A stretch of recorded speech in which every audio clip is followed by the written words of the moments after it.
कभी न कभी जीवन में हर व्यक्ति ने सिर दर्द महसूस किया होगा। सिर या चेहरे के किसी हिस्से में दर्द होना इसका प्रमुख लक्षण होता है। ज़्यादातर सिर दर्द खतरनाक नहीं होते हैं, पर कुछ तरह के सिर दर्द काफ़ी खतरनाक हो सकते हैं। स्कूल में बहुत सारे बच्चे बहाने बनाते हैं ताकि उन्हें छुट्टी मिल जाए। आपने भी कभी न कभी ये चीज़ ज़रूर किया ही होगा, पर हम यहाँ बात करेंगे इसके प्रकार, कारण, बचाव और उपाय की कि कैसे हम इससे बच सकते हैं। ऐसे तो हेडेक्स आपको ये जानने में काफ़ी अजीब लगेगा कि हेडेक्स 150 तरह से के होते हैं उसमें, लेकिन हम 150 तरह की बातें यहाँ पे नहीं करेंगे। यहाँ पे हम उसको दो पार्ट में डिवाइड कर सकते हैं, प्राइमरी और सेकेंडरी।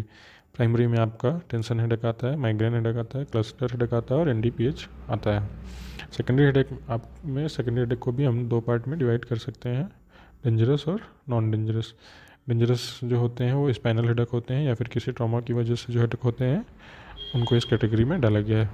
इसके अलावा नॉन डेंजरस में आते हैं dehydration headache, sinus headache, medication की वजह से जो होते हैं, और ओवर यूज, जो मेडिकेशन काम करते हैं उसकी वजह से ये हेडेक हो सकते हैं।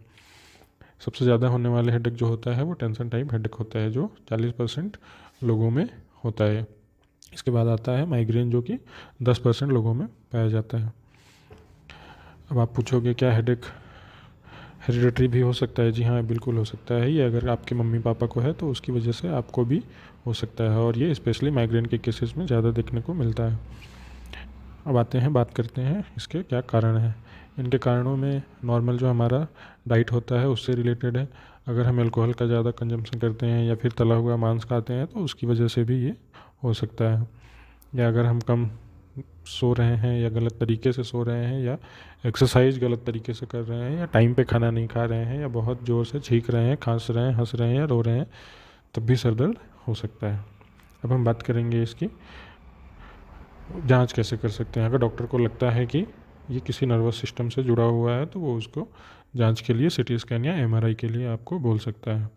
हेडेक को पूरा करने के लिए, इसके दूर करने के लिए इसके कारणों को भी जानना बहुत ज़रूरी है। ट्रीटमेंट की अगर हम बात करेंगे तो इसका नॉर्मल घरेलू ट्रीटमेंट ये है कि आप ठंडा या गर्म चीज़ से उसकी सिकाई कर सकते हैं जिस भी भाग में आपको सर दर्द हो रहा है।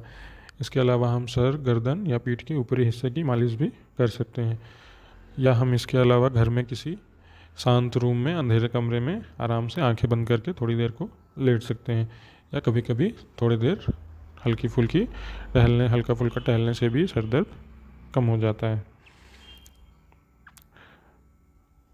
अगर दूसरी चीज़, कब हमें डॉक्टर को बहुत जल्दी दिखा लेना चाहिए या कब हमें दिखा ही लेना चाहिए। अगर सर में ऐसा हो कि अचानक से बहुत तेज़ दर्द करने लगे तो उसे हमें डॉक्टर को दिखा लेना चाहिए, या सर दर्द अगर बुखार, सांस में दिक्कत के साथ है तब भी हमें डॉक्टर को दिखा लेना चाहिए, या जब सर में चोट लगी हो तब भी हमें डॉक्टर को दिखा लेना चाहिए।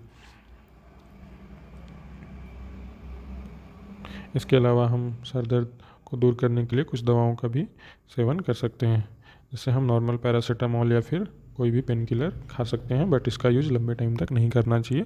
नहीं तो दवा लंबे टाइम तक खाने की वजह से भी सर दर्द होता है, इस वजह से बहुत लंबे टाइम तक नहीं खाना चाहिए। माइग्रेन के केसेस में हम ट्रिप्टेंस मेडिसिन आती है उसको ले सकते हैं, बट डॉक्टर की सलाह पे ही लें। इसके अलावा बीपी या डिप्रेशन की दवा खाने से भी सर दर्द में कमी आती है।